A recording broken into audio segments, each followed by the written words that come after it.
مساء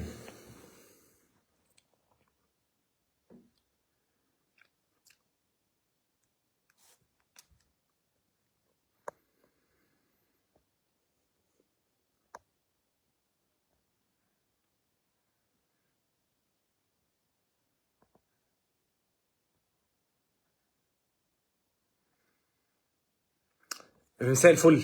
ايه الاخبار؟ عاملين ايه؟ يا رب تكونوا بخير. احنا كنا بنحاول نطلع لايف من شويه بس جالي كذا تليفون فصل اللايف اصلا. ف تعالوا سريعا نرجع نتكلم تاني على ماتش الاهلي والاسماعيلي ما قبل بقى ماتش دورتموند وبي اس جي. الاهلي والاسماعيلي ماتش من كلاسيكيات الكره المصريه، واللي متابعنا او اللي دخل معانا في اللايف مساء الفل. مساء الفل يا شريف، احمد هيكل، حسين عبد العزيز، مساء الفل. قولوا لي اولا رايكم في الماتش ومين مان اوف ذا ماتش في ماتش الاهلي والاسماعيلي. ماتش اتكهرب على الاهلي في الاخر، الاسماعيلي قدر يعمل شوط تاني يعني يكاد يكون. خلي بالكم الاسماعيلي فرقه مقسومه نصين، فرقه قويه هجوميا، فرقه عندها مشاكل كبيره جدا دفاعيا. لو تتكلم عن الاسماعيلي تحديدا النهارده بالذات، لان كابتن ايهاب النهارده رجع لجزء من قناعاته، معرفش هو اللي ادى اللعيبه التعليمات دي على امل انه يستدرج لعيبه الاهلي بالباصات القصيره فيلعب في ظهرهم. الاهلي هو بيضغط، كان بيضغط بخمس ست سبع لعيبه قدام، فكان في جاب دايما وفي مساحه في نص الملعب. هل هو كان بيحاول يجيب كده لعيبه الاهلي عنده فيلعب في ظهرهم؟ انا الحقيقه مش عارف هل هو ده كان البلان والخطه اللي كابتن ايهاب بيعملها في دماغه، لان كل مره كابتن ايهاب في بدايه الجيم كان بيحضر اللعب كان الاهلي بيخطف الكوره. الاهلي شرس جدا في الضغط في وجود اكرم، في وجود مروان، فمش ممكن يعني. الحقيقه مش عارف ازاي كابتن ايهاب ما اخدش باله من فكره الضغط الجامد جدا اللي كان بيتعمل، والاهلي كان بيقدر يستخلص الكره. ده استخلص كره من محمد بيومي في ال 18 بيحاول يرقص، اتخطفت منه وطلعت كورنر بعد كده. لكن اللي عجبني في الاسماعيلي ان الفريق هجوميا بقى فريق قوي بوجود احمد الشيخ وعبد الرحمن مجدي، عندهم ميزتين. وحقيقه عبد الرحمن مجدي عامل واحد من افضل مواسمه مع الاسماعيلي، وان كان لو كان افيشنت على الجون اكتر كان يقدر يروح للجون ويسجل عامه في ماتش النهارده وفي ماتشات تانية. لان عبد الرحمن مجدي لعيب كوره كويس، ولعيب كوره عنده ريتم كويس جدا، دريبلينج ومهاره، وبيعرف يتحكم في الريتم. دلوقتي اللعيب تحسه نضج كده فنيا جوه الملعب يعني. انا بيعجبني جدا عمر الساعي. عمر الساعي ممتاز ممتاز الحقيقه، برافو عليه. عمر الساعي عامل ماتشات ممتازه، عامل ماتش كويس جدا. نادر فرج يا جماعه واحد من افضل اللعيبه اللي موجوده في الاسماعيلي، ومن اللعيبه البروميسنج جدا في الدوري المصري. بس كابتن ايهاب النهارده وظفه توظيف غريب للي اتفرج على الماتش. لعبه جناح، كان بيرجع يرتد يقفل مع عبد الكريم مصطفى الباك ليفت الصغير في السن عشان يقفل على جبهه الاهلي، فاستنزف الراجل تماما. رغم كده نادر فرج ده هو اللي جاب البينالتي، ورغم كده نادر فرج هو اللي شاط الكره الاخيره اللي صدها مصطفى شوبير اللي هي كانت ممكن تكون جون التعادل بتاع الاهلي. لكن نادر فرج لعيب قوي وناشف وعنيف، عايز يزود بس جرأته على الجون. الراجل ده لو استغل قوته البدنيه ودايما يتوظف واللعيبه خدمت عليه، اعتقد هيبقى مهاجم قوي في الاسماعيلي. الاهلي الناحيه الثانيه رجع له مين؟ ناصر الشريف. زعلان من ايه بس يا عم ناصر؟ والله انا مش فاهم في ايه الموضوع. انا زعلان مني عشان مش عايز ارد على اسئلتك. اسئله ايه اللي انت بعتها لي؟ انا اسف. ضربه جزاء، انت عندك ضمير يا عم؟ انا والله يا ناصر انا مش بتاع التحكيم، ما اقدرش اقول لك يعني يعني مش حتتي خالص، ولا تحكيم ولا اي حاجه. انا على ربنا يقدرني اطلع اتكلم في الكوره، الكلمتين اللي انا بفهم فيهم وكويس فيهم على قد حالي اطلع اقولهم واعملهم. لكن انا ولا زعلان منك ولا يا رب بزعل من حد ولا ربنا يجيب زعل. فالحته المهمه اللي كنت بتكلم فيها الاهلي، مروان عطيه رجع مره ثانيه رقم 6، اكرم توفيق على يمينه. والحقيقه كل مره بيتوظف فيها اكرم توفيق لعيب رقم 8. انا مش بحس ان اكرم لعيب مفيد في رقم 8. اكرم لعيب 6، لعيب 6، لعيب رقم 6 قوي جدا. على الشمال امام عاشور، تاو، وسام ابو علي، احمد عبد القادر اتصاب وطلع بدري وتغييره احمد عبد القادر، وبعدين نزل حسين الشحات. الاهلي بيضغط ضغط عالي اجريسيف جدا على الاسماعيلي، بيستخلص الكوره بدري، بيقدر يخلق هجمات لغايه ما الاهلي قدر يسجل الجون الاول من كوره بيرسي تاو. بيرسي تاو كمان الكوره بتحبه مع الاسماعيلي، 6 جوان في الاسماعيلي. حتى الكوره اللي شاطها جت في رجل عبد الكريم مصطفى غيرت اتجاهها ودخلت جون. شوط الاسماعيلي قدر يرجع في بيحاول في الاخر اكتر من كوره، كان فيهم واحد عبد الرحمن مجدي انفرد من نص الملعب. وخلي بالك الاهلي عنده مشكله في خط الدفاع بتاعه كبيره جدا، نص الملعب. الاهلي لما بيطلع يضغط لقدام في ماتش النهارده ده تحديدا بيطلع يضغط بثلاثي نص الملعب. امام بيطلع يضغط جنب وسام ابو علي، بيرسي تاو، حسين الشحات، يا ده 4، وبيضغط في ظهرهم الاثنين اللي هم بالظبط مروان عطيه بيطلع وفي ظهره اكرم توفيق. يعني مروان بيطلع وفي ظهره اكرم توفيق في 5-6 اي كوره. عشان كده انا استغربت كابتن ايهاب جلال النهارده ان الراجل اللي كان متعود على اللعب المباشر الماتشات الاخيره، منهم ماتش الزمالك في الدوري، منهم ماتش سيراميكا كليوباترا في الدوري، العب على نادر فرج وكمل.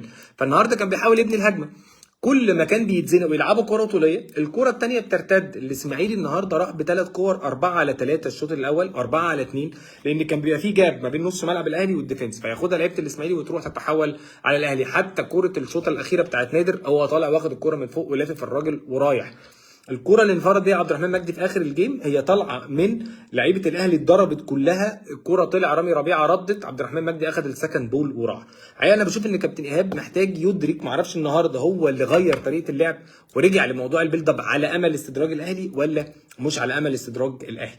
وبالمناسبه الشيء بالشيء يذكر، الجون الثاني اللي الاهلي سجله جون امام عاشور، جون حلو قوي، ترقيصه امام حلو قوي ان هو وقف وقام مرقص وحاطط وش رجله، لكن التحرك بتاع امام عاشور في ظهر امام عاشور ضرب 5 لعيبه من الاسماعيلي، 5 واقفين كلهم، والكره بتتلعب في الهواء جايه لعلي معلول. علي معلول بيحط بطن. يمكن الناس كتير بتتكلم على الترقيصه بالشوطه، لكن الاسيست بتاع علي معلول يا جماعه، الراجل حط بطن رجله سقط الكره في ظهر 4-5. الاربعه بتوع الاسماعيلي دول كلهم واقفين اتقدموا لقدام، وفي 2 في ظهرهم مغطين الاوفسايد، الراجل خد الكوره وراح سجل منها. مشاكل بيزك جدا بتحصل وبتحصل في دفاع الاهلي النهارده بالمناسبه. حتى كوره البنالتي اللي اتسقطت دي الاهلي برده غلطان اكتر من كوره الانفراد اللي شالها مصطفى شوبير. فباك النهارده وانت بتتفرج على الماتش ده، مصطفى شوبير شال الانفراد من عبد الرحمن مجدي الشوط الاول، مصطفى شوبير شال الانفراد من عبد الرحمن مجدي صعب جدا الشوط الثاني، وشايل كوره نادر فرج. 3 كور كانوا كافيين ان الاهلي يطلع متعادل.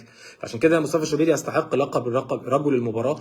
وفي نفس الوقت محمد عبد المنعم، رامي ربيعه، مروان عطيه، حتى بعد نزول كوكا والسوليه، نص ملعب الاهلي فيه ازمه كبيره جدا، وفي مشكله بتتفاقم ماتش في ماتش، خاصه ان الشوط الاولاني ما كانش بيضغط كويس، الشوط الاول كان بيضغط، الشوط الثاني ما كانش بيضغط، والفريق تحسه هدي رتمه كده. لما دخل فيه الجون الاول يعني بدأ الاسماعيلي يتحمس اكتر، لكن الاهلي عنده مشكله في المساحات دي. على فكره رامي ربيعه اتوقف، مش هيلعب ماتش الجونه، ده الانذار الثالث. لكن الازمه بتاعت نص ملعب الاهلي، عمق ملعب الاهلي بيتضرب دلوقتي عادي جدا. يعني مش عايز اقول لك ان ماتشات زي اعتقد كان يانج افريكانز اخر ماتش في الشامبيونز ليج في دور الثمانيه، كان الاهلي برده نص ملعبه بيتضرب. كل ماتشات الدوري، الماتش بتاع البنك الاهلي نص ملعبه بيتضرب. النهارده برده الملعب، نص ملعب الاهلي بيتضرب باريحيه كبيره جدا. فالاهلي عنده ازمه في الحته دي. طبعا مروان بقاله كتير بعيد، لما رجع مروان عطيه الاهلي بس محتاج يفهم هو بيضغط منين. الاهلي بيضغط بخمس 6 لعيبه من نص الملعب ويسيب الباقي، ولو رجعوا ما بتلاقي دايما السوليه ما رجعش للاخر، ما تلاقيش كوكا رجع للاخر، ما فيش حمايه للحته دي. عشان كده نص ملعب الاهلي دايما مستباح وعنده مشاكل كبيره جدا بيتم اختراقه من لعيبه الاسماعيلي. عشان كده بقول لك الاسماعيلي دي فرقه مقسومه نصين. الاسماعيلي، الاهلي النهارده قدر يكسب الاسماعيلي، قدر يخطف الجيم كده بلغه الكوره، جون الشوط الاول والجون بتاع الشوط الثاني في الوقت اللي الاسماعيلي كان بيروح على مرمى الاهلي كتير. تالق مصطفى شوبير، امام عاشور لعيب كواليتي مختلف تماما، حسين الشحات لسه بيرجع لمستواه. وحد لاحظ النهارده ان حسين الشحات طول الماتش بيلعب في العمق من ساعه ما نزل، هو بيتحرك في العمق. طول ما امام عاشور في الملعب هتلاقي حسين الشحات هو اللي بيخش في العمق، وهتلاقي امام عاشور هو اللي بيروح ناحيه الشمال عشان يشتغل هو وعلي معلول. والناحيه الثانيه اكرم توفيق، بيرسي تاو، محمد هاني. والحقيقه توظيف اكرم توفيق هنا مش مناسب. اكرم لعيب قوي جدا جدا جدا، لعيب محترم جدا، لكن يلعب في رقم 6، ما يلعبش رقم 8 وما يلعبش رقم 8 ناحيه اليمين، ولا يوجدها الحقيقه، لا يوجد الحته دي. الاهلي احسن له في الوقت ده يستخدم عمرو السوليه مثلا، لكن ممكن يكون عشان الورك ريت والحاجات دي. طبعا الاهلي قفشه مش موجود. انا استغربت ان عمر كمال ما اخدش ماتش النهارده، تخيلت الحقيقه ان عمر كمال هياخد ماتش النهارده لانه تالق في ماتشات الدوري، ولما جه ماتشات دوري ابطال افريقيا ما لعبش لانه مش متأيد في افريقيا، فرجع بعد كده محمد هاني هو اللي ركب وهو اللي لعب. لكن مقياسا الاسماعيلي بيتحسن. الاسماعيلي خسر من الاهلي 2-1، لكن مقياسا بالقايمه باللعيبه المصابه، لان اللعيب بيفرق مع الاسماعيلي. الاسماعيلي لو عنده واحد زي حاتم سكر، لو عنده واحد زي محمد دسوقي يفرقوا معاه. وعجبني عبد الكريم مصطفى اللعيب الصغير في السن، لعيب كويس الحقيقه، يعني الراجل بيعافر وبيحاول، عامل ماتشات كويسه. لكن اعتقد ان ده متوقع من اداء الاهلي في الماتشات دي، لان الاهلي هيرجع يلعب كذا ماتش، هيعمل روتيشن وهيغير ماتشات كتير، فلما يرجع على رتم الدوري هيبقى عنده مشاكل زي ماتش النهارده. جيم في المجمل كان متوسط، كان في اثاره في الاخر من الاسماعيلي بال4-4-2 بتاعت كابتن ايهاب، رغم ان انا بشوف انه ظلم نادر فرج كتير جدا، وكان لازم يدي احمد الشيخ وقت معين ويكون عماد حمدي مثلا موجود في نص الملعب بهدف ان هو ما يستنزفش. بس الشيخ بيجيب فورمته، ووجود احمد الشيخ جنب عبد الرحمن مجدي بيدوا للاسماعيلي قوه في الشق الهجومي، بيخلوا الاسماعيلي اقوى هجوميا، فتحس الاسماعيلي ده فرقه مقسومه نصين. زي ما الاهلي قوي جدا هجوميا وحاليا عنده مشاكل في نص ملعبه، وحاليا عنده مشاكل ما بين قلبين الدفاع. الانفراد اللي عبد الرحمن مجدي ضيعه في الشوط الثاني اللي قلش الكرة ده محمد عبد المنعم. محمد عبد المنعم تاني غلطة كبيرة جدا يعني النهارده، غلطة في الرقابة ثم غلطة في التغطية، ورامي ربيعة الاثنين عندهم مشاكل، وفي قلب الملعب ما بيحميش الاثنين، ودي النقطة المهمة اللي بتخلي دفاع الاهلي كمان يظهر بشكل مش لطيف. بس كده يعني، ويا رب اشوفكم على خير، وان شاء الله دايما نحاول نطلع لايف، دايما نتكلم. فاضل 10 دقايق على ماتش دورتموند وبي اس جي، فمش هطول عليكم عشان اللي عايز يروح يتفرج على الماتش، وانا كمان هروح اتفرج على الماتش. ويا رب اشوفكم دايما على خير، وان شاء الله دايما نتقابل هنا بقى في الفيديوهات او حتى في لايف فيديوز. شكرا جزيلا، واشوفكم على خير يا رب ان شاء الله.